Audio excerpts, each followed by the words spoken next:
پتا ہو کہ اس بچے نے سٹریس لیا، سٹریس نہ لیتا تو اتنے نمبر آتے. تو یہ چیز ہے. تو سٹریس کو آپ نے کیسے دور کرنا ہے؟ مین چیز یہ ہے کہ اللہ پر ایمان. انسان کا اگر ایمان یہ ہے نا کہ میں اس چیز کو پا لوں گا، اور اگر میری قسمت میں یہ چیز لکھی اور میں ڈیزرو کرتا ہوں کیونکہ میں نے اس میں بڑی محنت کی ہے، اور اللہ تعالیٰ نا محنت کو رائے گا نہیں جانے دیتا. اگر آپ نے لازمی محنت کی ہے نا تو آپ کو وہ چیز حاصل ہوگی ہی ہوگی. اور یہ ایمان ہوتا ہے انسان کو اللہ پر جب ایمان رکھتا ہے کہ یہ کیا مشکل ہے، یہ تو کچھ بھی نہیں ہے. لوگ پتہ نہیں کیا کیا مشکلیں جھیلتے ہیں، یہ تو کچھ بھی ہماری مطلب مشکل نہیں ہے. کیا میں سٹریس لینا ہوں، ہونا ہوگا ہو جائے گا، نہیں ہوا تو نہ ہوا، پھر سٹریس کی کیا بات ہے.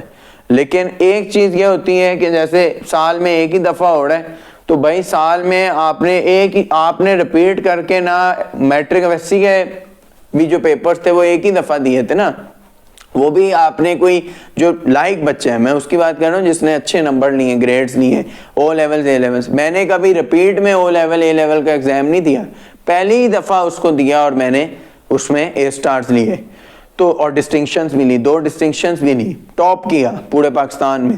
تو ایم ڈی کیٹ بھی تو ایک ہی دفعہ ہو رہا ہے. یہ ایکسٹرا جو انسان اپنے اوپر کوفت لے کے آتا ہے نا کہ میں ایم ڈی کیٹ جو ایک ہی دفعہ ہو رہا ہوں، بھائی تم نے پہلے بھی تو پیپر ایک ہی دفعہ دیے. تو یہ ایک ہوتا ہے اپنے آپ کو کول اینڈ کام رکھنے کا. دوسرا ایک چیز اس میں کہ آپ نے اپنی صحت کو گرنے نہیں دیتا. لوگ کیا کرتے ہیں، اپنے وزن گر جاتے ہیں، راتوں کو سو نہیں رہے، نیند صحیح پوری کرنی ہے، آرام سے آپ نے اپنا انجوائے ٹائم بھی رکھنا ہے، آپ نے اپنا ریلیکس بھی کرنا ہے. یہ نہیں کرنا کہ ریلیکس ٹائم پہ بیٹھے میں تو پڑھائی کا سوچ رہے ہیں. اس سے کیا ہوگا، جب آپ پڑھنے جائیں گے تو ریلیکس سوچ رہے ہیں کہ میرے پاس تو ٹائم ہی نہیں ملا، میں تو سارا وقت ضائع کرتا ہوں. تو جہاں ریلیکس ہو رہے ہیں وہاں اپنا ٹائم رکھیں، کول اینڈ کام، اور سٹڈیز کا بالکل بھی نہ سوچیں. اور جب سٹڈیز میں آئیں تو پھر دنیا کی باقی چیزوں کو آپ بھول جائیں اور صرف سٹڈی کریں. یہ مین چیز ہونی چاہیے. اور دوسرا کہ اگر سٹریس کی اگر جو ایک طرح کا بندے کو سٹریس ہوتا ہے، پیپر کے دوران کیا کرنا ہے. پیپر کے دوران اب ایک نیا سٹریس ہے. وہ کیسے کہ میں اب پہلی دفعہ دے رہا ہوں، میرے امی ابو باہر ویٹ کر رہے ہیں اور وہ ہوپس لگائے بیٹھے ہیں کہ اس کے کتنے نمبر آئے، اچھا ہوا ہے نہیں ہوا.